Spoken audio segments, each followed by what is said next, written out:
kita semua sehat ya, dan masih tetap semangat dalam menjalani perkuliahan ya, serta aktivitas sehari-hari di masa pandemi seperti ini ya. Kita sudah menjalani pandemi kurang lebih 1 tahun, tetapi saya yakin dan percaya kalau kita ini bisa beradaptasi dengan sangat baik, sehingga kita bisa menghadapi segala tantangan yang ada di masa-masa pandemi ini, baik untuk pembelajaran ya di kelas maupun pada aktivitas lainnya.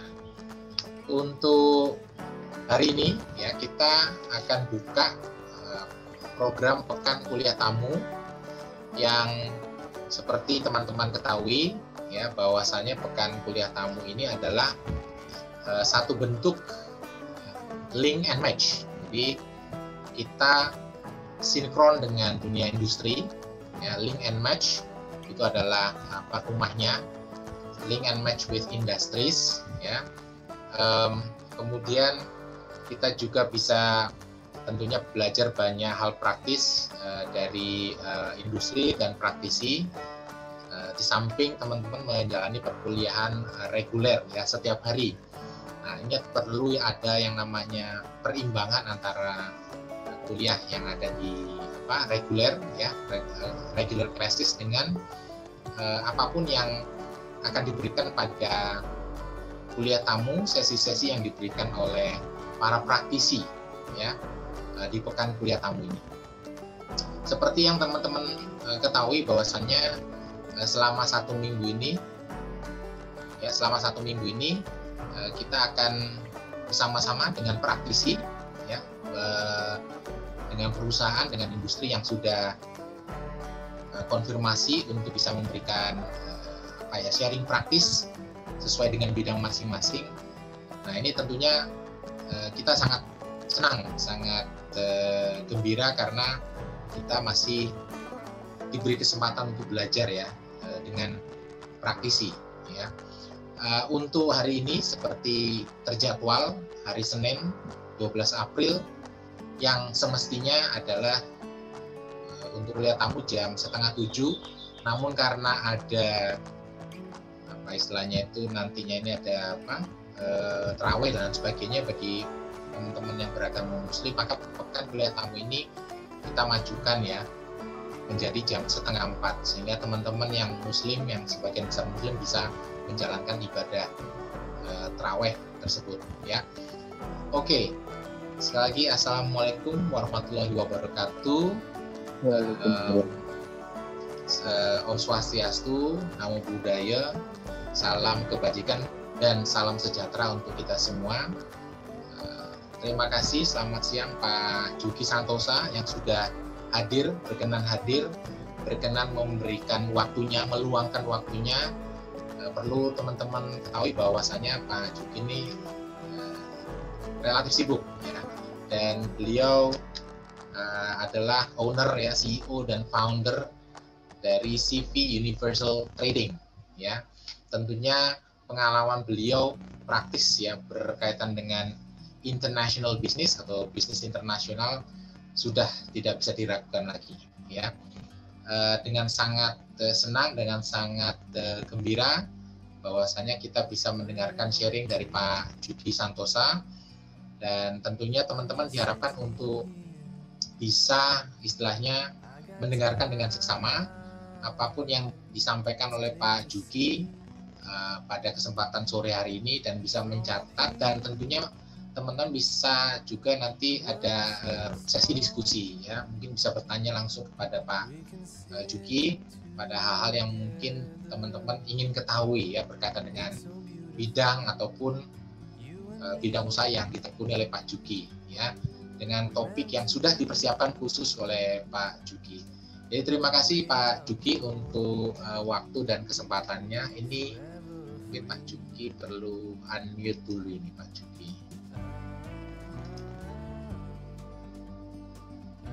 Pak ya, jadi terima kasih Pak Juki untuk waktu dan kesempatannya. Kami semua ini mahasiswa semester 2, ada semester 4, ada semester 6 jurusan Bahasa Inggris Bisnis Politeknik Ubaya. Dan perlu Pak Juki ketahui juga, di sini juga ada beberapa mungkin siswa SMA atau SMK yang turut bergabung ya, yang paling tidak bisa kenal dengan jurusan Bahasa Inggris Bisnis. Ya, katanya tidak kenal maka tak sayang, kira-kira begitu Pak Juki ya. Ya, untuk menyingkat waktu, mungkin sedikit paparan sharing praktis dari Pak Juki, mungkin sekitar 30 menitan. Lantas kemudian dilanjutkan dengan sesi tanya jawab. Namun ini saya perlu kita perlu foto dulu ya. Sebentar, saya akan, sebelum saya lupa, kita perlu foto dulu. Sebentar, saya akan ya, bisa teman-teman membuka kameranya supaya kita bisa foto bersama dengan Pak Juki Santosa. Baik ya. Oke, ya, untuk ini ada beberapa slide, ada 2 screen. Mohon bersabar ya. Lihat kamera, kemudian berikan senyum yang terbaik, yang terindah gitu ya. Alright. Ya, 1, 2, 3. Ya, saya taruh dulu sebentar.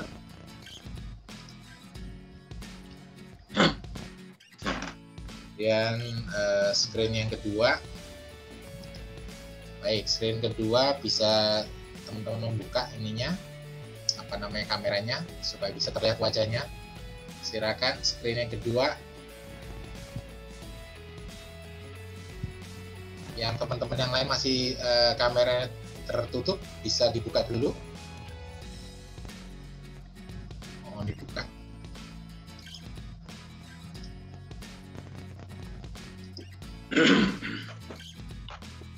Ya, yang bisa dibuka sekarang tolong dibuka dulu. Bisa buka. Oke. Minta tolong dibuka dulu.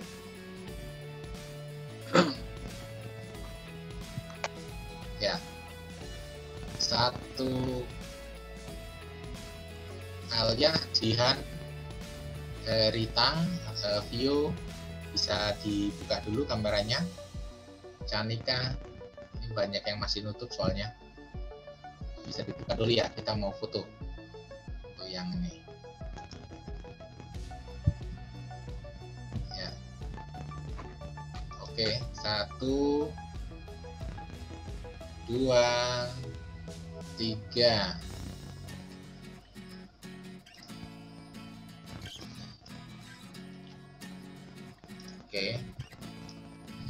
Oke, baik. Nanti kita sesi foto lagi pada akhir. Baik, terima kasih untuk sekali lagi waktunya Pak Juki. Waktu dan tempat kami persilakan. Santai saja, teman-teman. Jangan lupa untuk mendengarkan ya.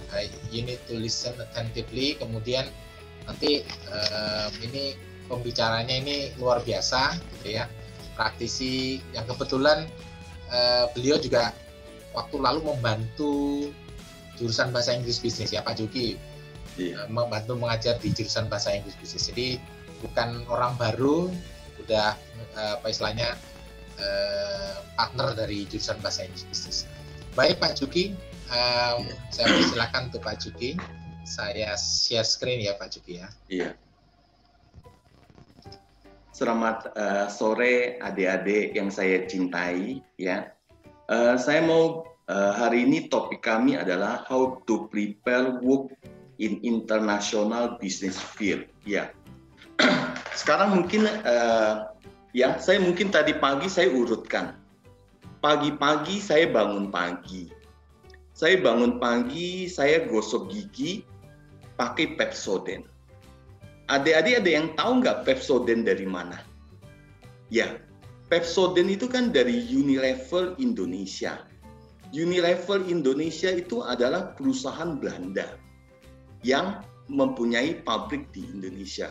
Jadi sebetulnya kita berhubungan dengan perusahaan-perusahaan internasional. Setelah itu saya sarapan pagi. Saya makan rotinya sari roti. Roti sari roti itu miliknya siapa? Roti sari roti itu adalah milik perusahaan Jepang yang berinvestasi di Indonesia. Ya. Setelah itu saya makan keju. Kejunya brandnya apa? Brandnya Kraft. Kraft itu adalah perusahaan Amerika yang ada di Indonesia. Dan saya pergi ke kantor. Kebetulan mobil saya adalah Mitsubishi Pajero. Mitsubishi.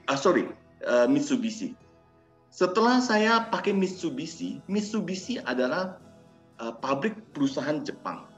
Saya pakai baju kerja saya merek Nautica. Nautica itu adalah perusahaan dari Amerika. Ya, perusahaan dari Amerika.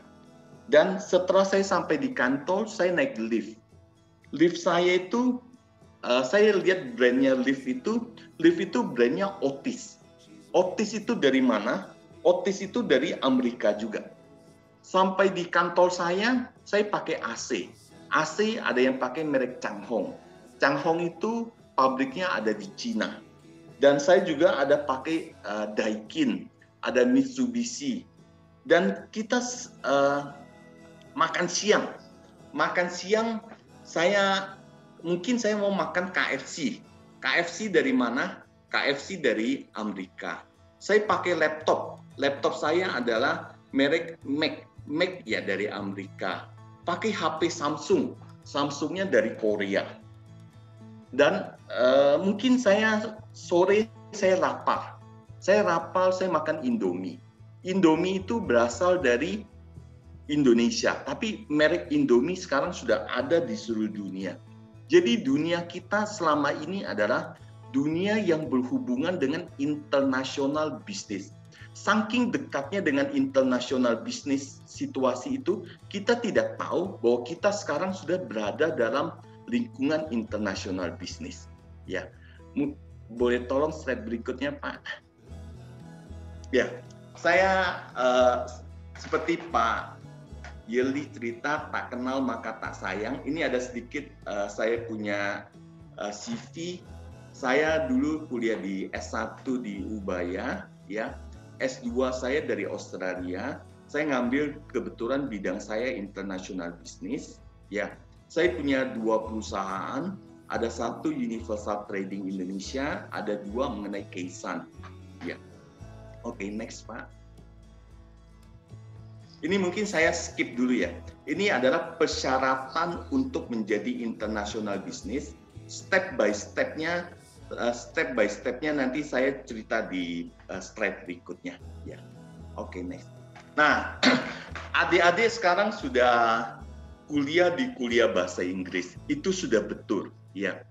Cuma adik-adik harus ingat, bahasa Inggris yang biasa diajarkan itu masih sangat basic, ya. Kita butuh sekarang adalah bahasa Inggris yang bagaimana, Pak, yang diperlukan. Seperti contoh, kadangkala dalam berbisnis, misalnya hari ini saya ada konflik sama orang di Filipina, sama konflik sama orang di Thailand. Jadi saya harus menggunakan bahasa Inggris yang betul-betul untuk bisa berkomunikasi dan bisa membuat orang percaya terhadap saya. Jadi yang saya harapkan ke adik-adik sekarang, waktu belajar bahasa Inggris, selain belajar basic Inggris, kita juga harus belajar mengenai bahasa Inggris untuk negosiasi, bahasa Inggris untuk menyelesaikan konflik, dan bahasa Inggris untuk membuat orang tertarik sama kita, ya, tertarik sama kita. Jadi the more vocab we know, the more easier we do business, ya. Jadi saya harapkan adik-adik sekarang dalam semester kedua dan keempat ini betul-betul Inggrisnya diperdalam, karena Inggris ini adalah basic sekali dari bidang international business. Next, Pak Yeli. Kedua, other language is benefit to know. Other language, saya kebetulan banyak bisnis sama orang China karena saya masukkan tomato dari China ke Asia Tenggara ini. Kami jual kurang lebih ada 10.000 ton per tahun, ya. Jadi mau nggak mau saya juga harus belajar bahasa Chinese, ya. At least I have to speak basic Chinese, ya, basic Chinese. Kedua, saya juga banyak jual barang ikan tuna ke Thailand, ya. At least saya juga mengerti a bit Thai, ya, a bit Thai. Dan saya juga banyak jual barang ke Filipina. Saya juga belajar mengenai bahasa Tagalog,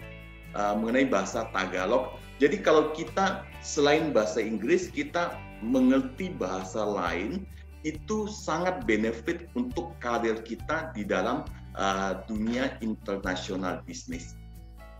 Oke, next, Mak. Nah, yang ini saya cerita, mohon maaf saya minum sebentar.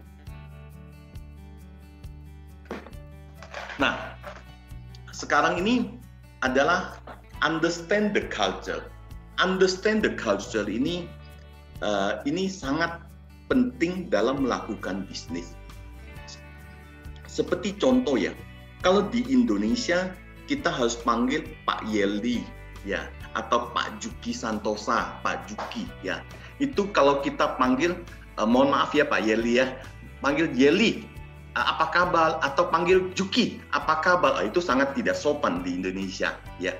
Tapi kalau di dunia barat, di dunia western, kita harus panggil berdasarkan nama. Kalau kita panggil berdasarkan Mr. atau Sir, ya, itu sangat kaku, sangat kaku. Nah, itu kita harus belajar mengenai budaya dari suatu negara itu, ya. Seperti contoh ya, kita contoh sini saya tulis di Middle East. Middle East hari Jumat sama Sabtu itu libur. Jumat sama Sabtu libur karena Jumat sama Sabtu libur. Tapi hari Minggu hari kerja, ya. Jadi kalau kita mau bisnis sama orang Middle East, Jumat dan Sabtu, terutama hari Jumat itu adalah hari libur untuk mereka. Tapi kemungkinan kita juga di call sama mereka hari Sabtu, ya, hari Sabtu. Bukan hari Sabtu, hari Minggu. Karena hari Minggu merupakan hari kerja untuk mereka, ya. Ada juga gini. Kalau ada juga negara yang mempunyai individual culture, seperti contoh orang bule atau orang Australia, kita tanya, Mike, I want to sell this price. Can you accept this price?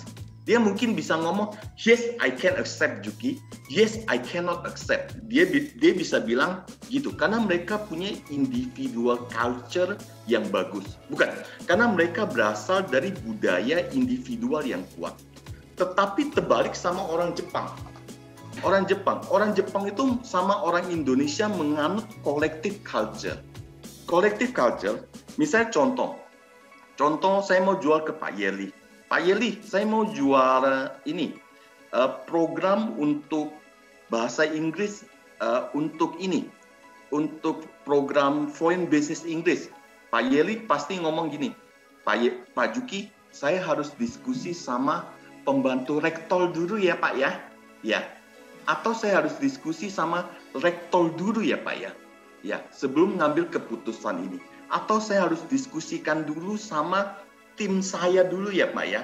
Habis itu baru saya kembali ke Bapak. Nah, itu biasanya orang-orang yang dari collective culture kayak begitu. Ya. Ada juga orang yang punya high power distance. High power distance itu orang yang mempunyai tingkat kuasa yang tinggi. Dan ada juga orang negara yang mempunyai low power distance. Seperti contoh individual, high power distance itu adalah pengambilan keputusan harus di level atas. Lower distance, pengambilan keputusan bisa di bawah. Ya. Ada juga kan negara yang mempunyai masculine culture sama feminist culture. Masculine culture adalah mereka sangat menghargai pria dalam mengambil keputusan. Feminist culture, mereka sangat menghargai perempuan atau mereka lebih menghargai, misalnya kalau masculine culture ya, masculine culture itu kayak misalnya kan contoh kita bicara sama orang itu mesti bicara mengenai target, mengenai bisa saving berapa. Tetapi kalau feminist culture, mereka lebih senang ngomong mengenai hubungan baik, ya. Jadi ini culture ini kita perlu pelajari. Ada juga kalau kita sama orang Jepang. Kita sama orang Jepang kan selalu dipanggil di belakangnya ada san ya. Misalnya kalau Jeli-san atau Juki-san ya. Jadi itu budaya-budaya ini kita harus pelajari. Kadang-kala kalau kita nggak ngerti budaya, kadang-kala bisa ada konflik of interest. Misalnya contoh ada orang Indonesia, misalnya bule-bule itu janji, dia ngomong customer di Indonesia mau ngambil keputusan besok, hari ini dia mau ngambil keputusan, tiba-tiba dia telepon saya, Pak Juki, PT ini sudah ngambil keputusan belum? Saya ngomong belum. Loh, katanya kemarin kamu hari ini harus ngambil keputusan. Nah, dia lupa bahwa Indonesia kita kadang-kala menganut ada jam yang fleksibel gitu ya. Mohon maaf saya tidak ngomong jam karet ya. Jam fleksibel. Nah, jadi orang luar negeri dia juga harus understand budaya Indonesia sebelum melakukan bisnis ya. Ini mungkin next ya. Apa kecepatan nggak ya? Kalau nggak kecepatan saya continue ya. Nah, kita juga menganut international market. Kita juga harus mengerti bagaimana menjual barang kita ya. Misalnya contoh Indonesia negara Muslim ya. Of course, kalau kita menjual sesuatu yang ada konten pork atau babi, pasti tidak bisa di Indonesia ya. Karena Indonesia adalah mayoritas Muslim ya. Atau juga kalau kita mau jual di India itu banyak menganut agama Hindu. Orang Hindu tidak makan sapi ya. Jadi kita tidak bisa mengekspor sapi ke India ya. Tidak bisa mengekspor sapi ke India. Ada juga misalnya contoh segmentasi. Ada juga kita jual barang. Biasa kan teman-teman, saya sering kadangkala dikasih ini. Saya diketemuin sama teman-teman dari pengusaha kecil. Mereka cerita sama saya, Pak Juki, saya mau ekspor ke Amerika, Pak Juki. Saya mau ekspor ke Amerika. Saya ngomong sama mereka, bukannya tidak boleh kita punya cita-cita untuk ekspor ke Amerika. Boleh aja. Cuma, apakah kita punya persyaratan masuk ke negara Amerika bisa atau tidak? Itu yang dinamakan target market. Ya, target market. Ya. Kita juga harus mengerti target market ini di mana kita bisa cari mereka, how to reach them. Kita bisa ketemu market ini ada di mana. Biasanya kalau saya lakukan adalah di pameran. Ya. Next, Pak.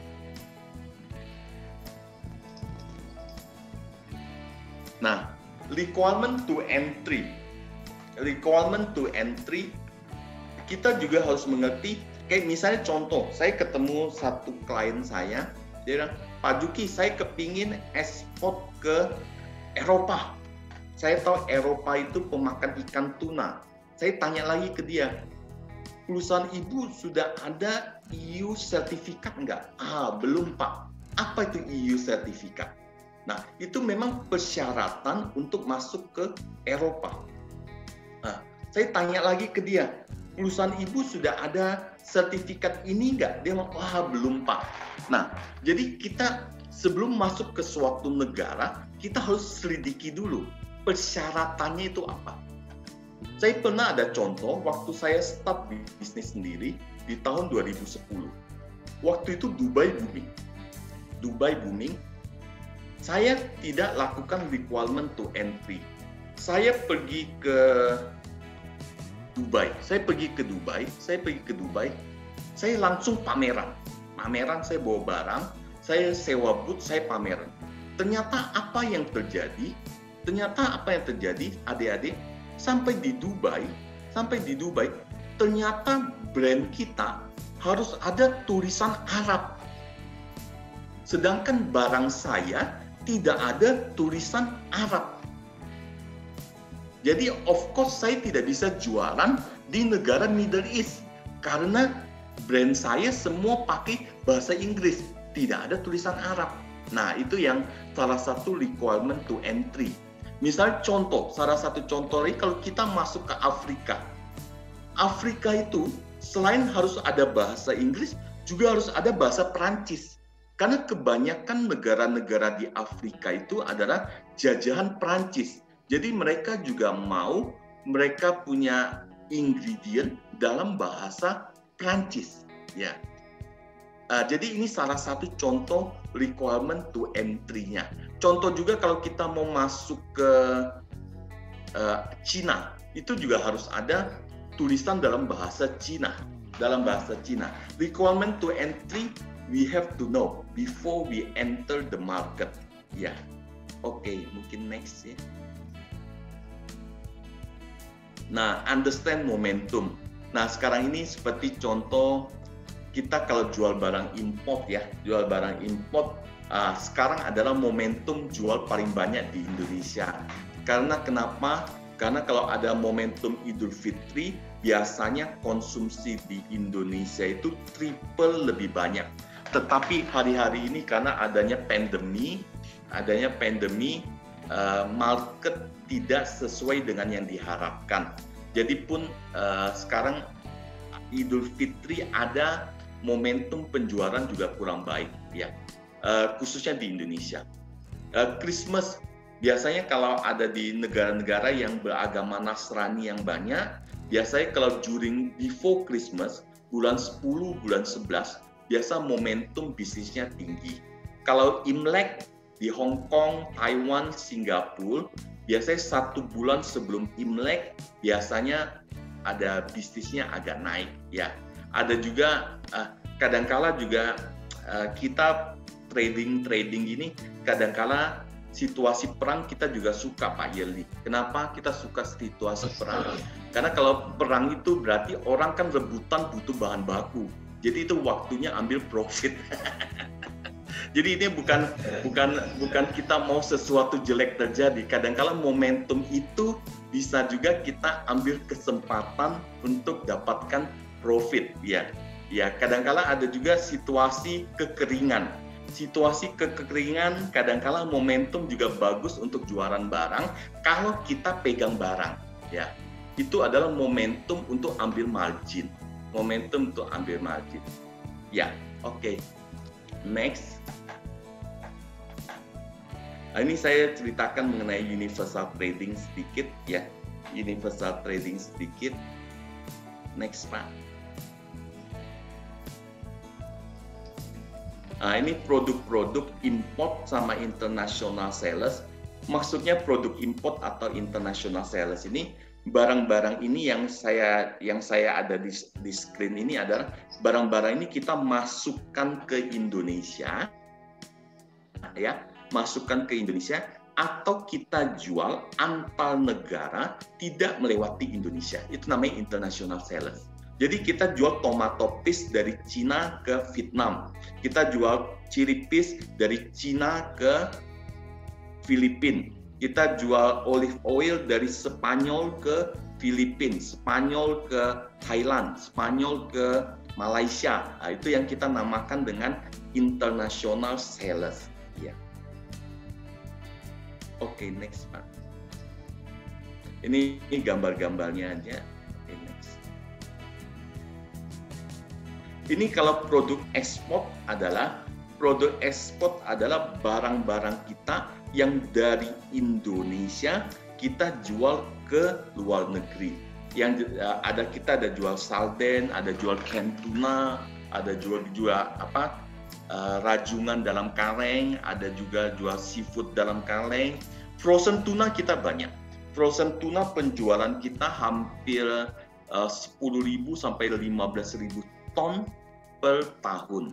Kita juga ada jual pre-cooked tuna, frozen fish, palm oil, margarin, dan minuman-minuman yang Tetra Pak dari Indonesia ke luar negeri. Oke, next Pak. Next.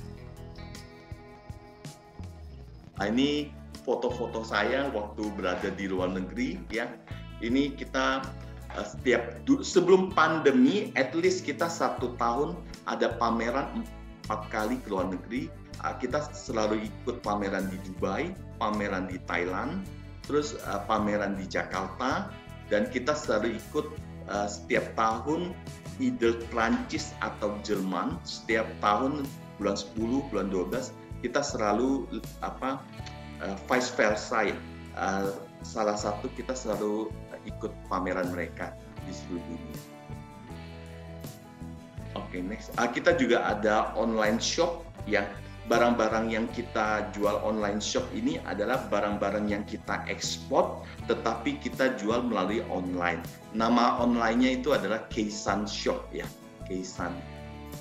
Oke, next ya. Next, boleh next Pak.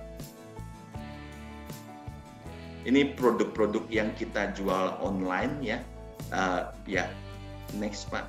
Ini bisa didapatkan di Tokopedia atau ini kalau adik-adik ada yang sudah semester 6, ada yang mau kerja, welcome kirim CV ke infotrading@universaltrading.com, atau ada yang mau lihat kita punya background perusahaan, kita juga ada di IG, Instagram, kita juga ada website, kita juga ada yang sebelah kanan itu adalah toko online kita, ada di Facebook, ada di Instagram, dan ada di Tokopedia. Mungkin saya tanya jawab aja mungkin ya, lebih enak adik-adik supaya lebih tahu. Saya kasih sedikit background untuk mengenai perusahaan saya, mengenai how to do in international business.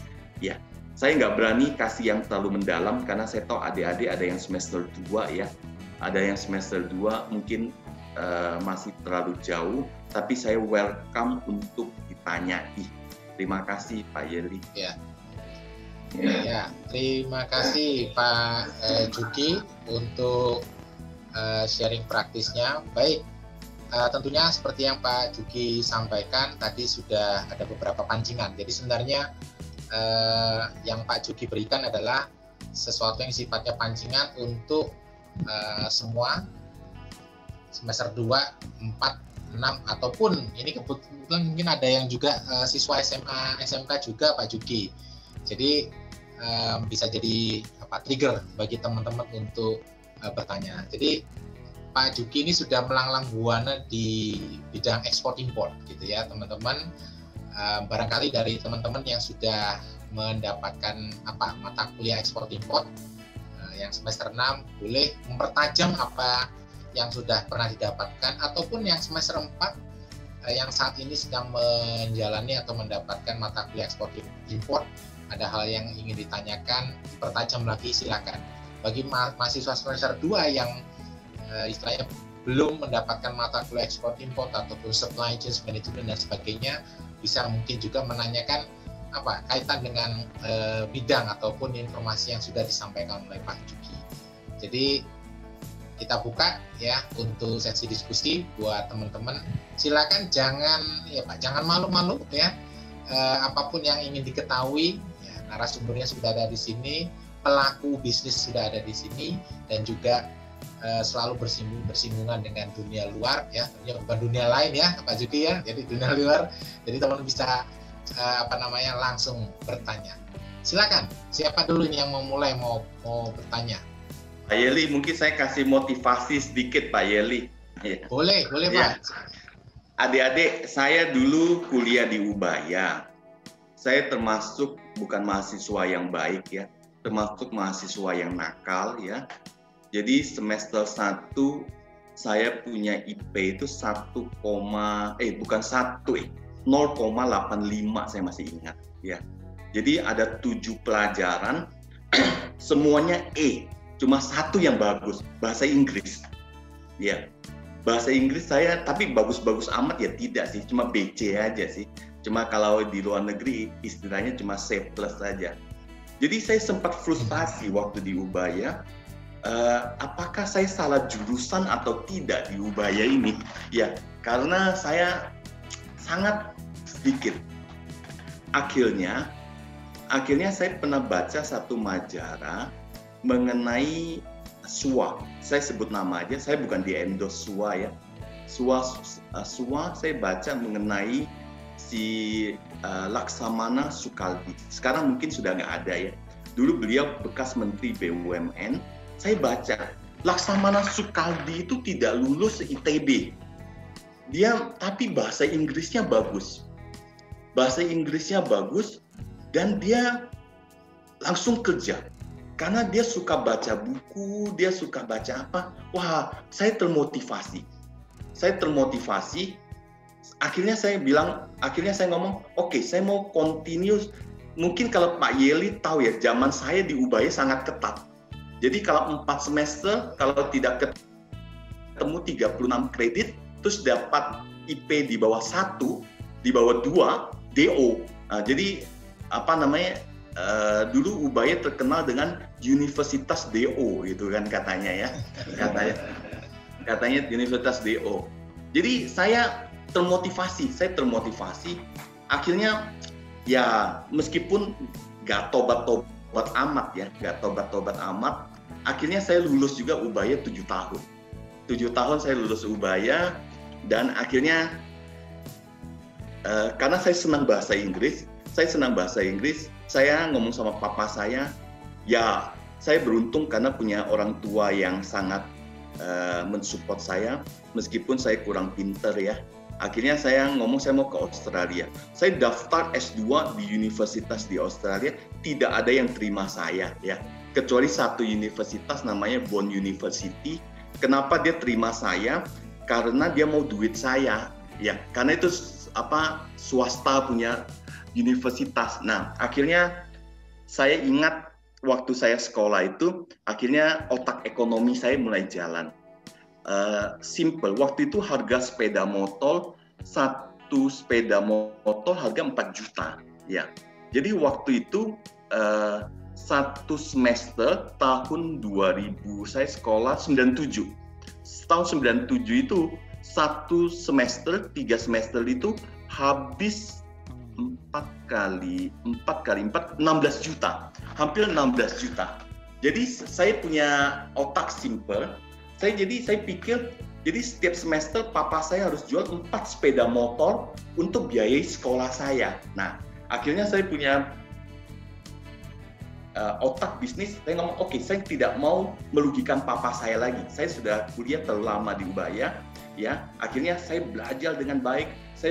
Karena saya suka bahasa Inggris, dan akhirnya saya lulus juga meskipun nilai saya nggak baik, ya, meskipun nilai saya cuma so-so, cukup-cukup saja, ya. Akhirnya ya puji Tuhan juga bahwa saya dibawa Tuhan sampai hari ini ya, bahwa bisnis saya juga berkembang meskipun kena pandemi.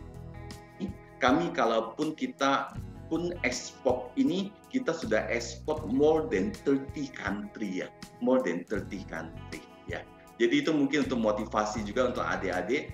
I'm not a smart person, but I'm a persistent person. Ya, oke, thank you Pak Yuri. Yeah. Oke, baik, terima kasih Pak Juki. Tadi ada sebenarnya satu soft skill ya, terkait dengan yang Pak Juki sharingkan. Jadi persistent, dengan tujuan yang diinginkan oleh Pak Juki. Ya, silakan dari teman-teman boleh bertanya, sharing kepada Pak Juki. Silakan. Nama saya Dina Malina, saya hendak bertanya ke Pak Juki. Ya. Oke, Dini Amalina, semester 2 nih Pak Juki. Iya. Semester 4. Oh, sorry, semester 4, sorry. Soalnya wajahnya masih semester 2. Oke. Saya mau Pak, jadi kan Bapak punya usaha impor ya? Ekspor import ya. Ekspor ya, ekspor impor. Nah, saya mau bertanya yang ekspornya.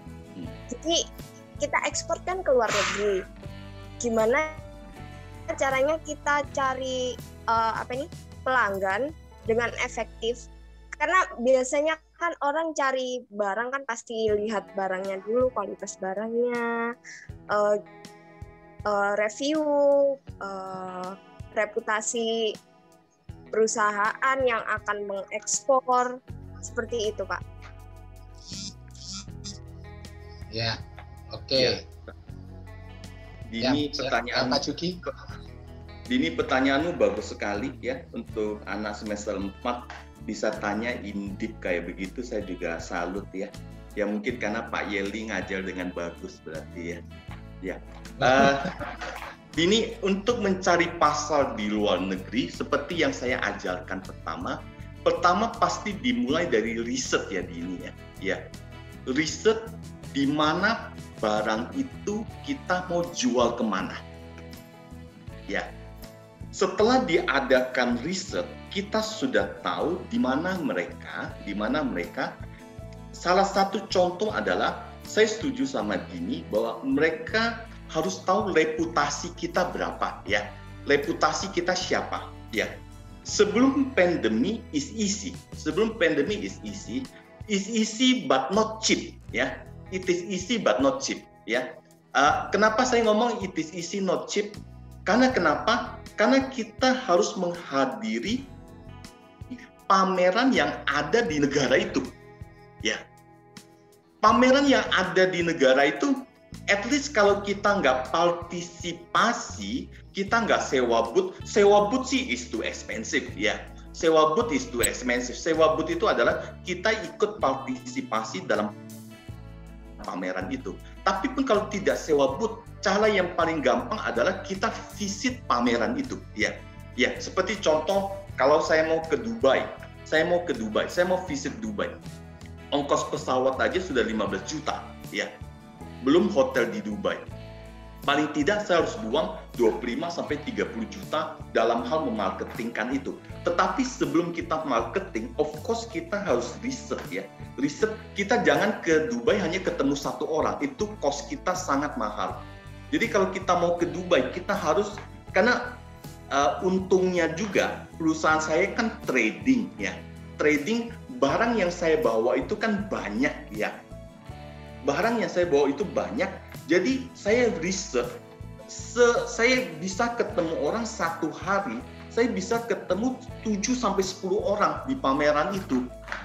Ya, jadi kalau 5 hari, saya bisa ketemu 50 sampai maksimum saya bisa ketemu 100 orang dari pameran itu. Ya, jadi saya betul-betul lakukan, ya kalau istilahnya seperti adik Dini sekarang kuliah dulu kan, ya kuliah dulu. Sekarang kayak misalnya Dini sudah lakukan riset, kira-kira customer-nya nanti sehabis kuliah ini siapa ya? Ya. Nah, nanti caranya gimana kita bisa ketemu mereka ya? Kita bisa ketemu mereka ya. Jadi kalau di bisnis saya kayak semacam Facebook ya, semacam Facebook, Instagram itu kurang begitu masuk ya. Karena kenapa? Karena kalau ada orang mau beli sama saya, dia belinya harus 1 kontainer ya. 1 kontainer harganya, barang saya paling murah harganya itu 7.000, 8.000. 7.000, 8.000 itu sudah 100 juta ya. Nggak mungkin dia bisa percaya saya langsung transfer 100 juta ke saya, kalau tidak dia tidak ketemu dengan saya ya. Dia tidak ketemu dengan saya. Makanya bisnis kami ini gampang-gampang susah. Bukan gampang-gampang susah, terbalik. Susah-susah gampang ya. Kenapa saya ngomong susah? Susah-susah gampang karena memang awalnya susah, Tapi kalau sudah dapat customer, kita cuma tinggal maintain karena dia pasti beli sama kita. Kecuali ada peraturan-peraturan yang membuat barang kita tidak bisa dijual ke luar negeri. Nah, contoh waktu pandemi kan karena kan ada bansos di Indonesia. Jadi harga sarden di Indonesia semuanya dijual ke bansos. Jadi saya tidak kebagian untuk ekspor. Nah, kecuali yang momentum-momentum begitu yang tidak bisa kita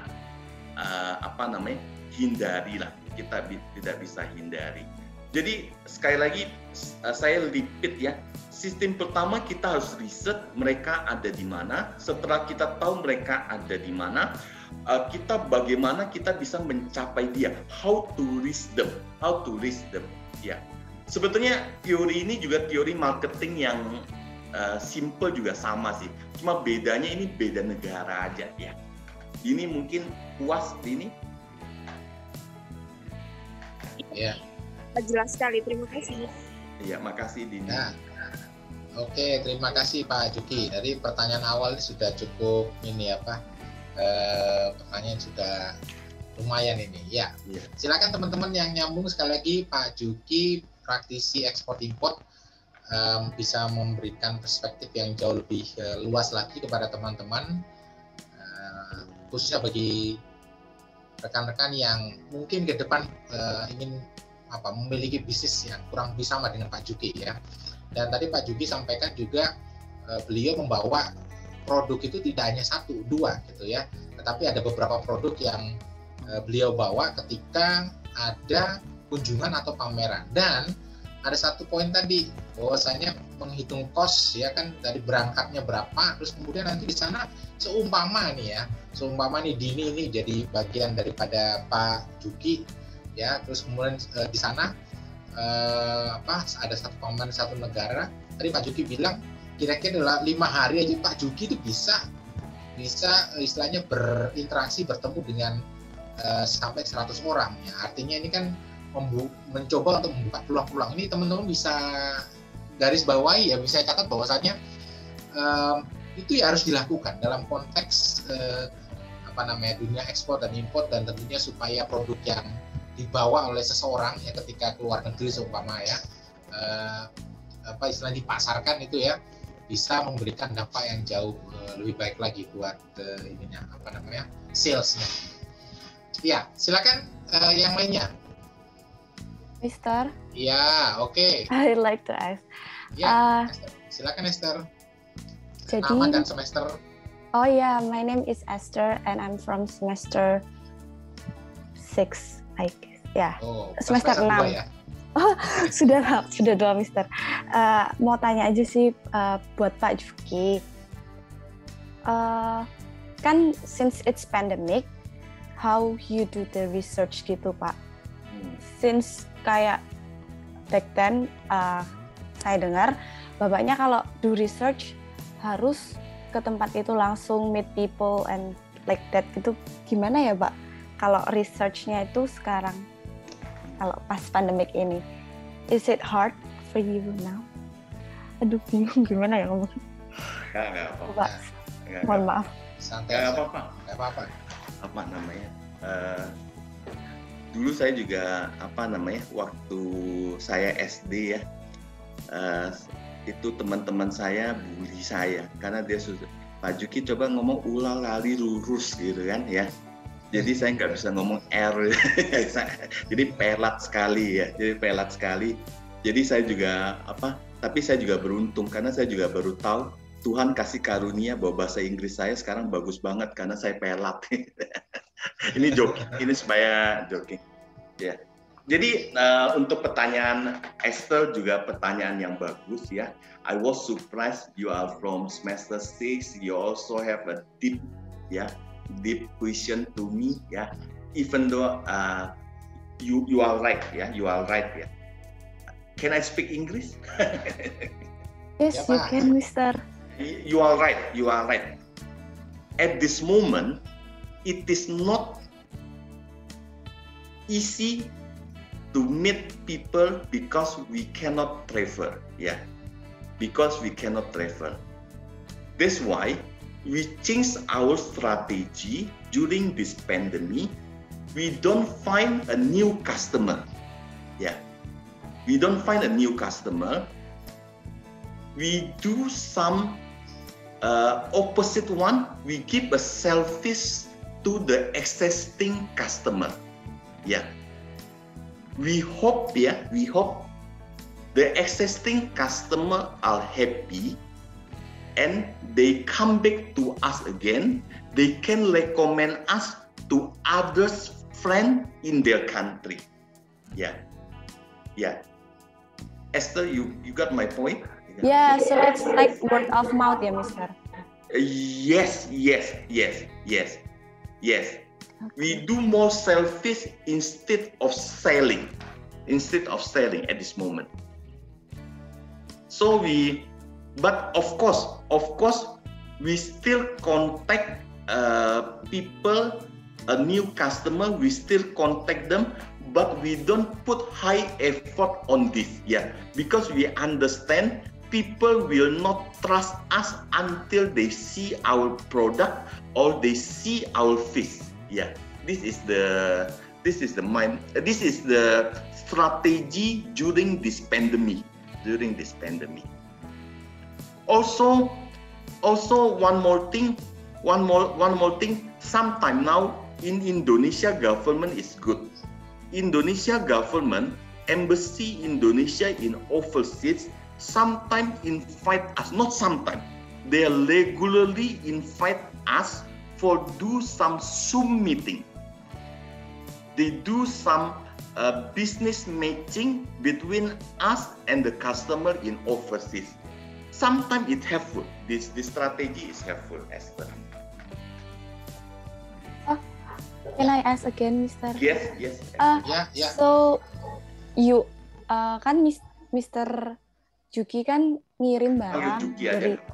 Oke. Jadi Pak Juki kan ngirim barang dari sini keluar ya. Am I right? Nah, kayak kan pandemi, apa ekspedisinya semakin lama atau gimana? Terus kalau misalnya barangnya nyampenya itu mungkin ada kerusakan, itu gimana ya nantinya? Pertanyaan bagus. Sekarang sebetulnya kalau dari hal transport ya, terutama kapal, memang sekarang kita hadapi a big problem ya. Kenapa big problem? Karena banyak kapal mereka sengaja tidak jalankan ya. Mereka sengaja tidak jalankan.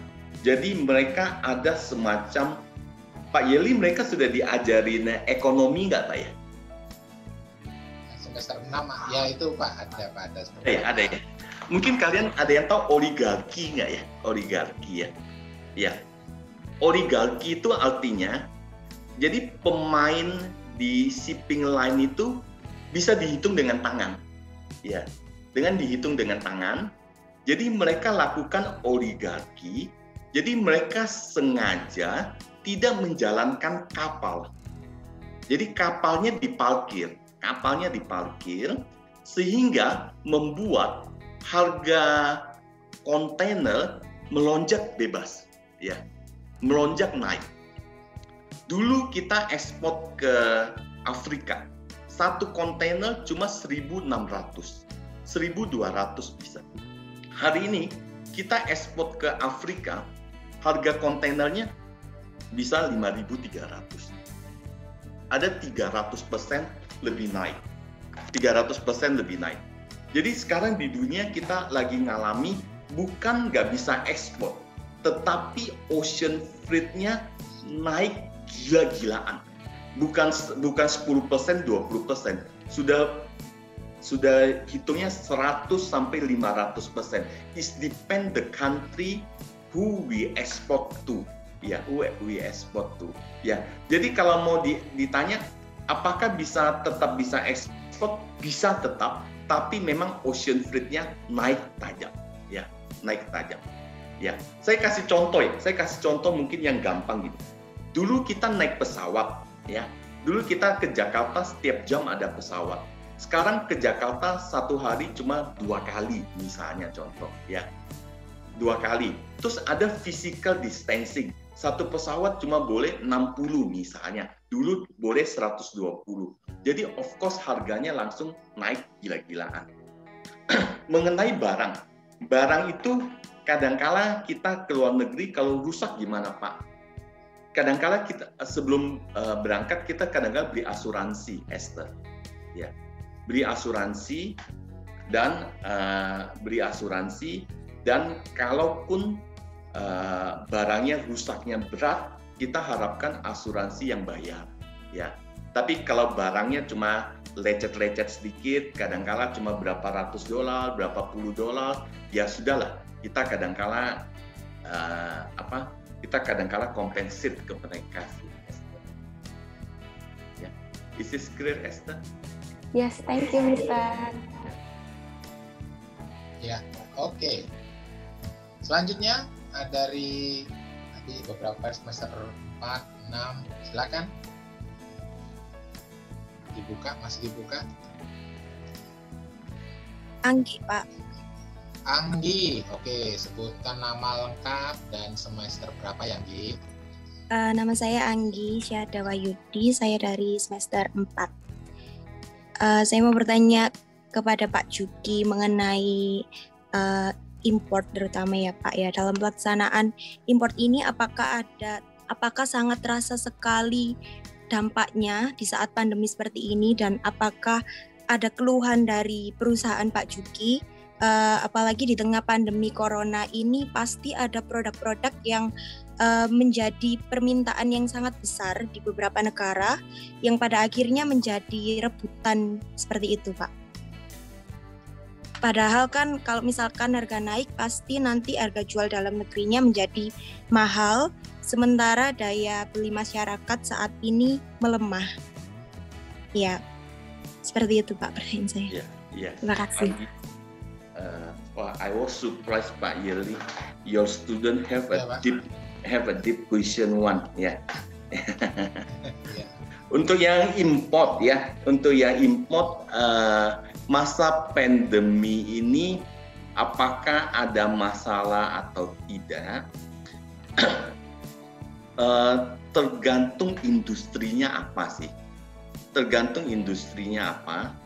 Kalau yang ada industri yang berdampak, ya, ada industri yang berdampak, tapi ada juga industri yang tidak berdampak, ya.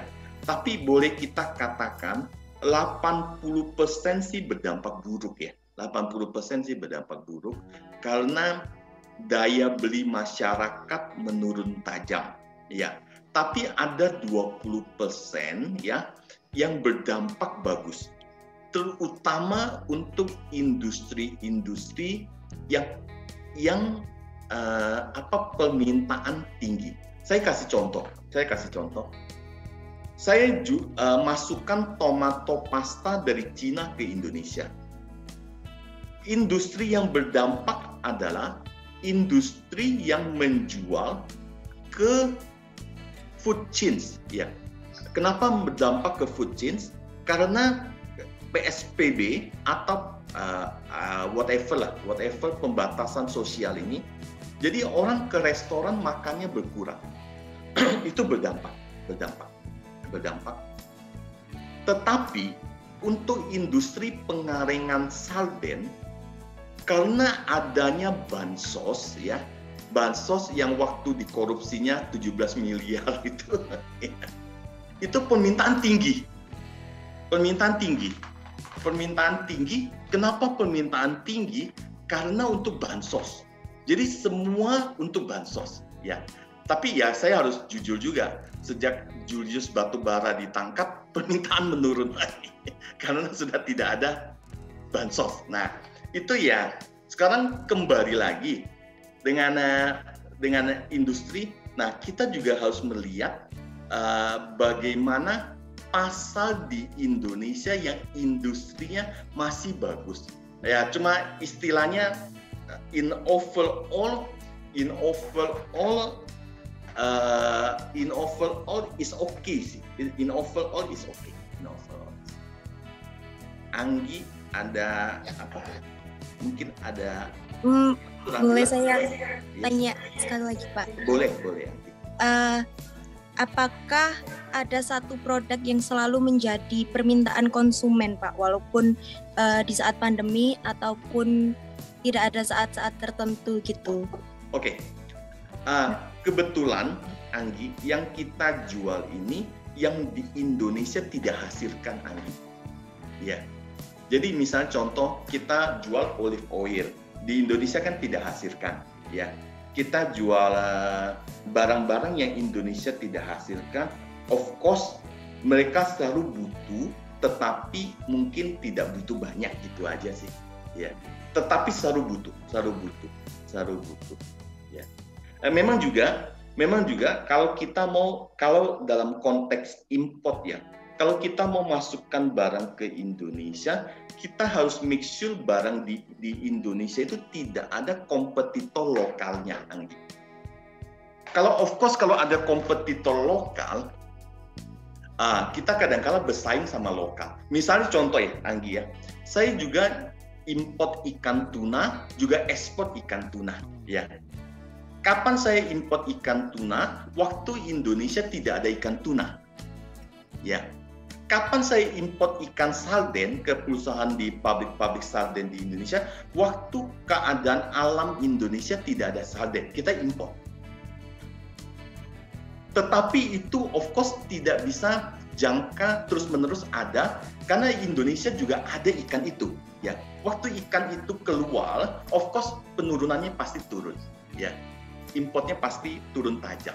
Ya, jadi mengenai produk kita harus jeli mencari produk apa yang tidak ada di Indonesia, ya. Itu pertanyaan, ya. Ya. Terima kasih Bapak. Terima kasih Anggi. Selanjutnya saya Sir, kalau boleh tanya. Oke, Bill. Ya, silakan nama dan semester. Ya, saya Bill Hartanto dari semester 6. Saya ingin bertanya kepada Pak Juki, Pak, kalau boleh tahu bagaimana cara memilih supplier yang tepat dari negara China? Karena dengar-dengar teman-teman sudah pernah mendatangkan barang, ada yang kena tipu, ada yang kena barangnya nggak sesuai perjanjian gitu, Pak. Kalau boleh tahu tipsnya, Pak. Terima kasih, Pak. Ya,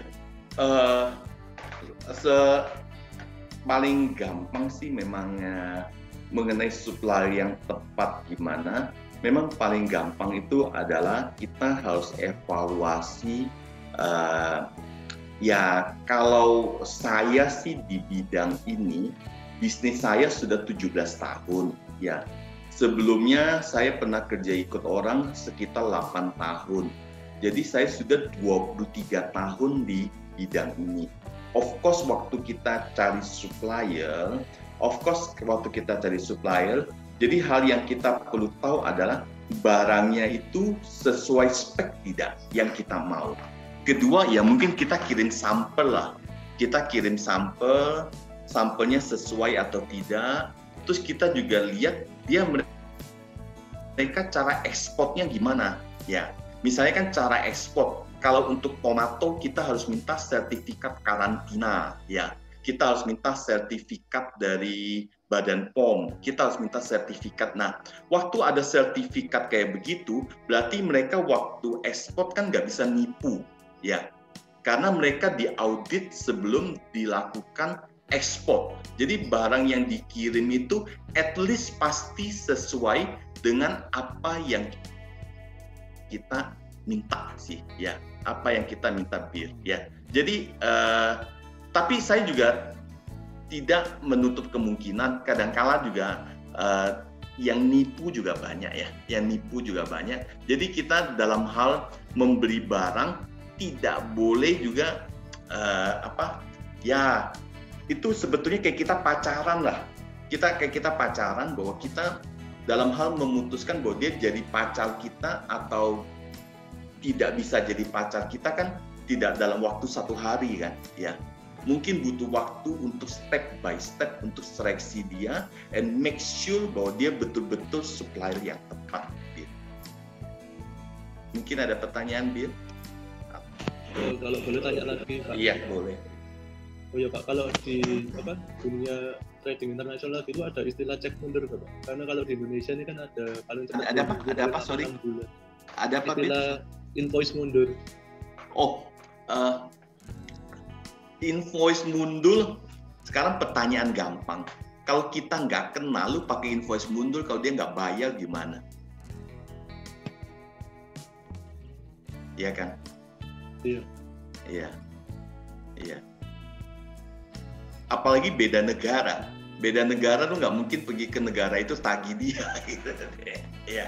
Jadi lebih bagus harus aman. Ya.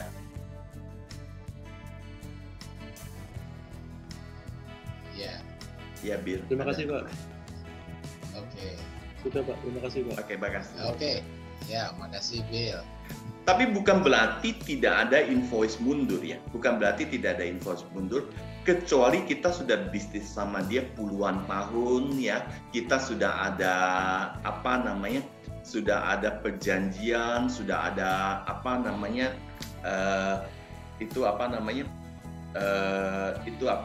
kayak misalnya contoh saya mau jual ke Indofood ya. Indofood perusahaan besar dan kita sudah tahu dia sudah puas sama kita ya, saya mau kasih mundur pun nggak ada masalah ya. Saya beli asuransi aja, asuransi kalau Indofood nggak bayar ke saya, asuransi saya bayar saya. Waktu saya beli asuransi mengenai Indofood, mengenai kalau di luar negeri ada asuransi in case kalau customer kita nggak bayar.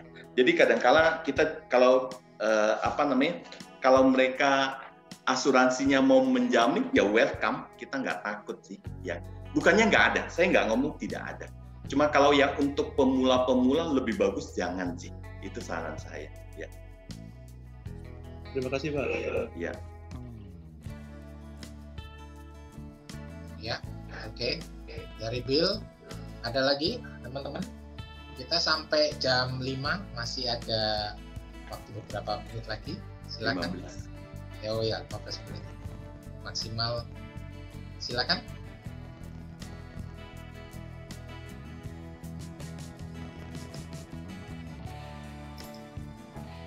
Saya sangat encourage adik-adik bertanya ya.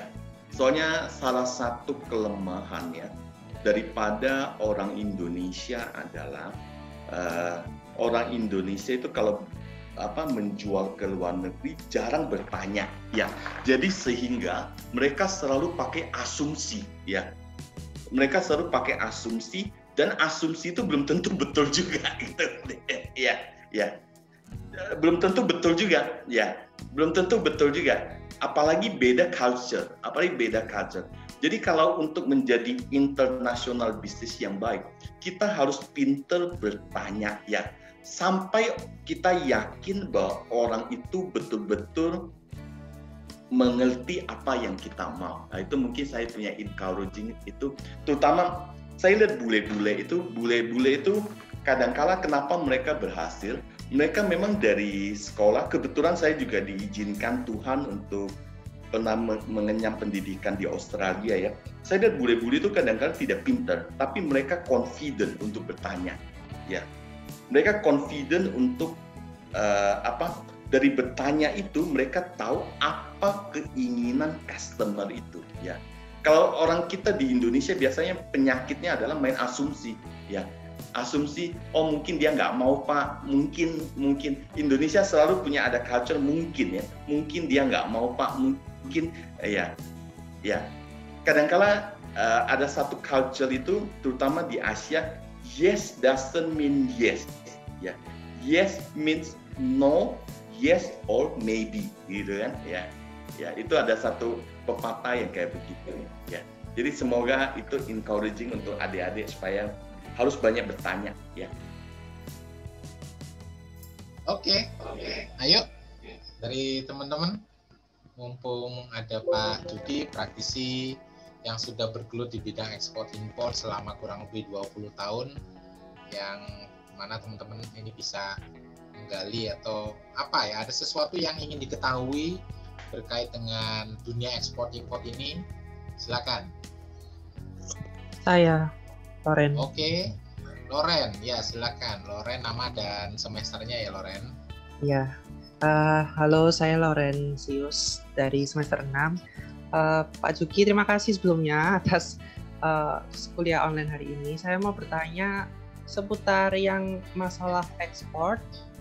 Itu kan sekarang Pak Juki lebih fokus pada cara mempertahankan customer yang sudah ada. Nah, bagaimana cara Pak Juki untuk mempertahankan customer itu? Sedangkan kan kalau di dunia bisnis nih pasti ada yang mencuri customer gitu kan. Apalagi yang seperti Pak Juki sendiri katakan, harga logistik juga naik. Jadi otomatis ekspor pun bisa harganya naik gitu kan.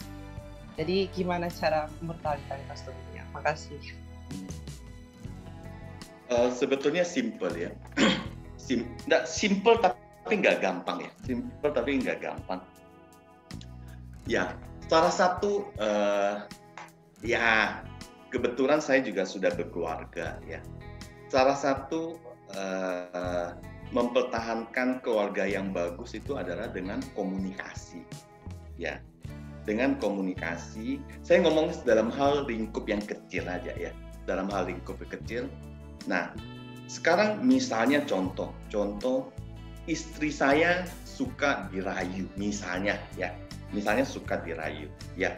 Of course, bagaimana kita berusaha, apa yang istri saya ekspektasi, kita harus di atas yang dia ekspektasi itu. Ya, di atas yang dia ekspektasi itu. Jadi, kita selalu follow up ya. Follow up istri kita ya. Kita selalu memberikan sesuatu yang di atas ekspektasinya dia. Ya. Contoh ya, ada contoh ya. Contoh satu ya. Pria ganteng banyak. Misal contoh ya, kayak tadi Lauren ceritakan Lauren cerita, kenapa orang kan pasti gampang switch kan karena biaya logistik mahal ya. Itu saya kasih contoh gitu. Pria ganteng banyak. Ya, pria ganteng banyak. Of course istri saya juga mau aktor Korea itu Lee Min Ho ya. Lee Min Ho misalnya contoh. Of course istri saya juga mau Lee Min Ho. Tetapi kenapa dia pilih Juki ya gitu kan? Ya. Kenapa dia tidak pilih Lee Min Ho? Ya. Karena kenapa? Karena dia sudah hidup sama Juki 20 tahun, dia sudah tahu Juki ini meskipun tidak cakep tapi ya nggak jelek-jelek amat gitu kan ya, nggak jelek-jelek amat, tetapi bisa memberikan kepuasan batin, jasmani dan rohani. Ya. Jadi sekali lagi Lauren ya, ini gampang tapi nggak gampang dilaksanakan. Cuma saya kasih contoh yang keluarga aja supaya this is the simple thing ya. Of course istri saya nggak mau ke Lee Min Ho. Kenapa dia nggak mau ke Lee Min Ho? Dia juga nggak tahu Lee Min Ho punya integritas gimana kan? Ya, at least dia tahu Juki 25 tahun nggak pernah nyereweng, nggak pernah bohongi dia, nggak pernah apa. Nah, of course lama-lama dia percaya, dia meskipun saya nggak banyak duit, tetapi maksudnya tidak merugikan dia tenang dengan saya. Nah itu mungkin salah satu hal yang simple yang mungkin kita bisa lakukan. Oh. Ya, Oke, mungkin Lauren ada pertanyaan lagi. Berarti kalau saya bilang berarti membangun trust itu sama relasinya gitu ya? Betul, Lauren, betul. Ya, jadi kita harus membuat trust itu bisa bisa diterima sama. Nah, membangun trust itu kadang-kala gini, kayak tadi pagi saya kebetulan ada konflik sama customer saya. Kalau menurut saya ini 90% benar, 10% salah. Tetapi waktu saya berkomunikasi sama dia, yang minta maaf saya. Kenapa saya minta maaf? Karena saya tahu ada 10% saya salah, ya. Begitu juga sama customer. Kadang-kala meskipun 90% kita benar, ada 10% salah, kita harus menerima, ya. Kita harus menerima, ya. Kayak misalnya nyonya saya, misalnya contoh, dia cuma salah, maksud saya cuma salah 10% aja, 90% saya benar. Tapi kalau saya nggak ngomong sama baik-baik sama dia, pulang saya nggak makan. Nanti saya tidur di ruang tamu, misalnya contoh kayak begitu ya, contoh kayak begitu. Jadi kadang-kala trust itu doesn't mean we have to win ya. Trust itu juga how to make it united lah. Meskipun salahnya cuma sedikit ya, meskipun benernya banyak ya, kita minta maaf supaya bisa united. Sorry Loren, saya kasih hal-hal yang simple supaya gampang dimengerti ya. Gampang. Iya. Thank you, sir. Thank you, Loren. Oke. Selanjutnya dari teman-teman para calon-calon pebisnis dan entrepreneur. Ini ada beberapa juga calon-calon yang wirausaha juga Pak Juki. Jadi silakan teman-teman memperdalam ya. Kalau saya bukan pelaku bisnis ya. Kalau Pak Juki ini sudah pelaku bisnis yang boleh dibilang istilahnya itu sudah diterjang badai ya. Sudah bertahun-tahun lah sudah asam garam ya. Jadi sangat istilahnya sangat praktikal, sangat hands on, yang mana teman-teman bisa dapatkan ilmunya dari Pak Juki. Silakan dari teman-teman, rekan-rekan. Ya Pak, saya mau tanya. Oke, ya silakan sebutkan nama dan semester berapa. Nama saya Abiel, saya dari semester 2. Saya ingin bertanya, kan perusahaannya Bapak ini sudah belasan tahun, terus tiba-tiba kena pandemi.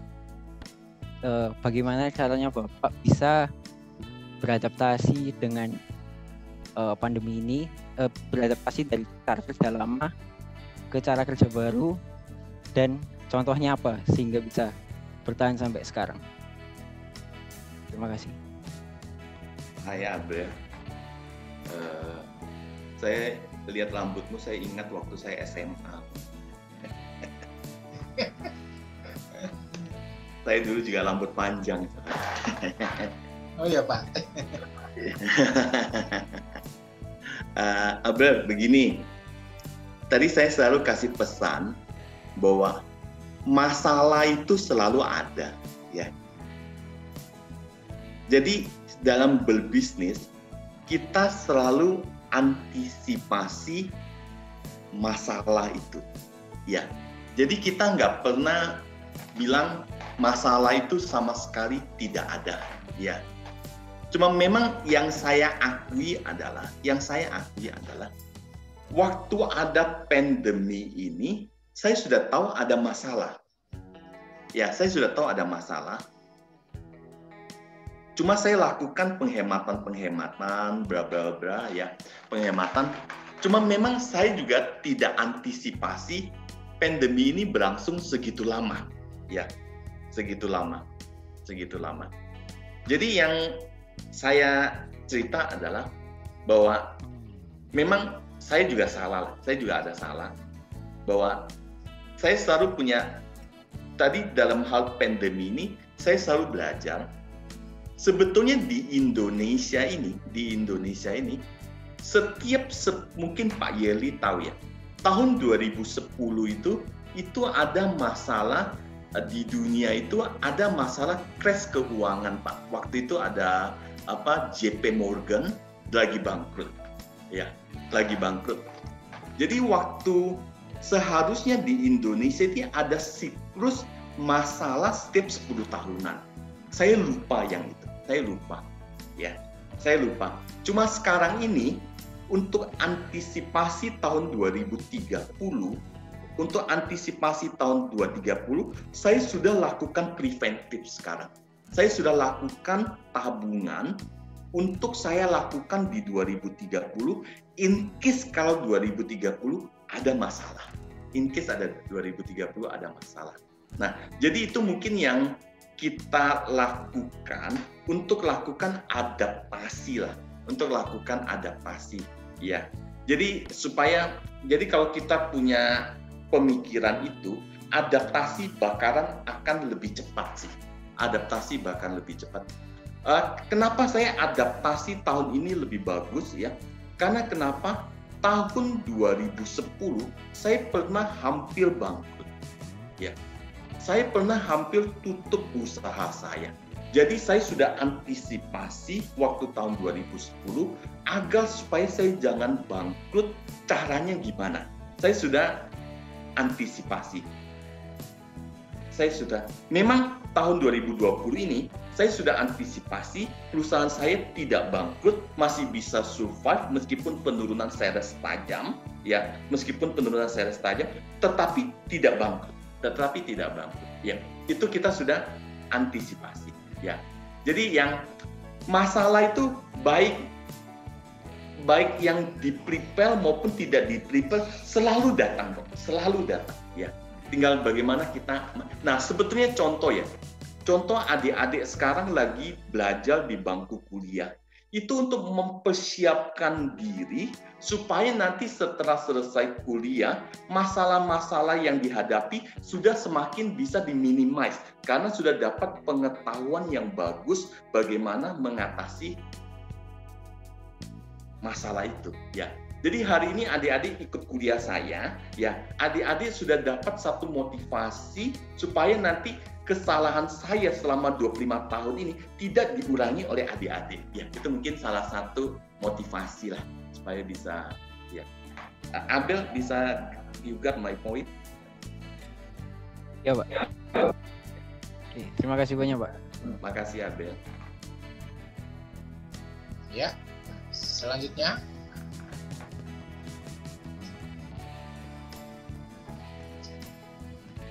Ada lagi? Ada yang dari Tarakan nggak ya? Siapa? Ada yang dari Tarakan nggak ya? Rita, oke. Oh ya, Rita. Sebentar. Bisa sebutkan nama dan dari semester berapa? Ya, terima kasih Pak Juki. Perkenalkan, nama saya Rita, saya dari semester 6. Mau bertanya tentang barang apa aja sih yang dilarang atau dibatasi ketika kita melakukan ekspor, supaya nanti itu kita nggak terlanjur salah gitu. Ya, sebetulnya barang yang dilarang ekspor itu sebetulnya barang yang bukan dilarang sih. Ya, of course kalau yang dilarang pasti narkotik ya, ya pasti narkotik, pasti barang-barang berbahaya. Cuma ada barang yang dibatasi. Apa itu barang yang dibatasi? Itu palm oil, ya. Karena pemerintah Indonesia termasuk penghasil palm oil terbesar di dunia. Tetapi Indonesia tidak boleh ekspor palm oil bahan baku karena dibatasi dengan adanya tax yang tinggi. Gunanya untuk apa? Agar palm oil bisa diproduksi di Indonesia jadi palm oil untuk minyak goreng. Ya, kalau yang dibatasi sih ada ya. Kayak misalnya contoh sekarang beras ya. Beras Indonesia kan masih impor ya. Jadi of course beras tidak boleh ekspor ya. Karena takutnya kalau diekspor harga beras di dalam negeri kosong, maka akan harga naik ya. Harga akan naik ya. Pada intinya nggak ada yang nggak ada yang dilarang, cuma dibatasi. Ya kalau sekali lagi dilarang yang pasti yang berbahaya ya, berbahaya narkotik apa itu sih ya. Oke, Rita, you got my point? Yes, Pak Juki, thank you. Welcome. Oke, waktu sudah menunjukkan pukul 5. Apakah ini mungkin ada satu pertanyaan terakhir dari teman-teman? Satu pertanyaan terakhir. Saya, Sir. Oke, Reni. Ya, mohon izin Pak Juki, satu pertanyaan terakhir ya Pak. Enggak apa-apa. Saya Reni Konita dari Bahasa Inggris Bisnis semester 4. Pertama saya mau ucapkan terima kasih buat Pak Juki waktunya. Saya mau bertanya Pak, kan universal trading kan pasti dulu merintis dari awal hanya kerjasama beberapa negara dan bisa sampai bisa kerjasama lebih dari 33 negara ya Pak. Nah yang jadi pertanyaan saya, apa strategi paling efektif untuk memperluas pangsa pasar untuk dapat kepercayaan dari beberapa perusahaan luar negeri, Pak? Terima kasih. Reni, pertanyaan bagus ya, pertanyaan bagus. Memang kita start nggak dari 33 negara, kita start dari satu negara dulu ya, satu negara dulu dan baru kita 33 negara ini kita nggak ngomong it is easy to get the 33 country ya. We will get the 33 country with 17 years ya, with 17 years time ya, 17 years time to get this 33 country. Not the easiest way, not the easiest way. Strategi semua kita lakukan. Strategi yang paling mahal adalah strategi kita ikut pameran, ya. Strategi kedua adalah strategi kita ikut pameran. Nomor satu yang paling mahal. Nomor dua sedikit lebih mahal adalah kita mengunjungi negara itu, ya. Waktu pameran kita mengunjungi pameran itu strategi nomor dua.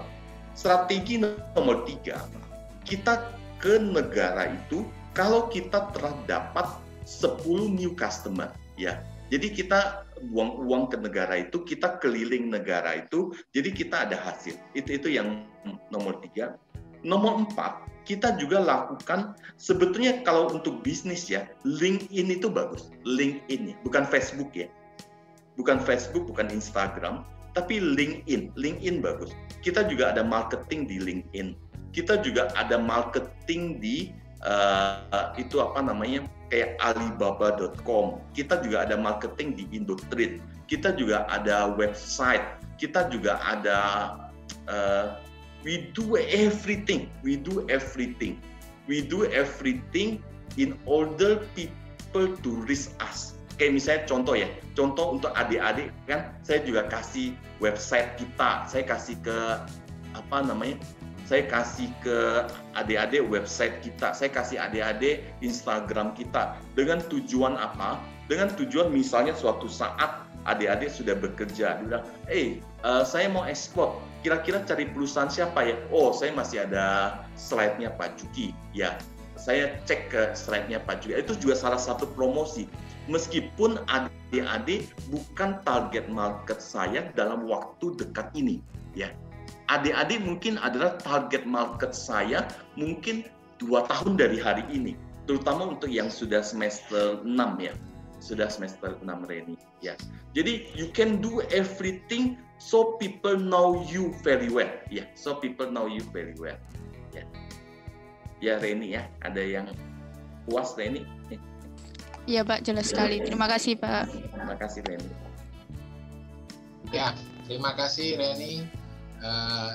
Pertanyaan Reni adalah pertanyaan terakhir untuk hari ini ya, sesi kuliah tamu pertama pada tanggal 12 April ya, hari Senin, bersama Pak Juki Santosa, the owner, CEO daripada Universal Trading yang sudah tentunya berkiprah di bidang ekspor impor selama kurang lebih 20 tahun lebih ya. Jadi mudah-mudahan dari informasi yang disampaikan oleh Pak Juki selain bisa memberikan motivasi, sekaligus juga bisa memberikan perspektif ya buat teman-teman semua jikalau nantinya mungkin ingin berkiprah di bidang yang sama, ya ini ekspor impor. Tentunya ini tidak berhenti di sini ya, nanti teman-teman boleh kontak sama Pak Juki jikalau tadi Pak Juki membuka peluang ya, silakan. Saya mohon izin Pak Juki, PPT-nya Pak Juki saya sampaikan di chat room ini ya Pak Juki ya. Boleh Pak. Ya. Boleh.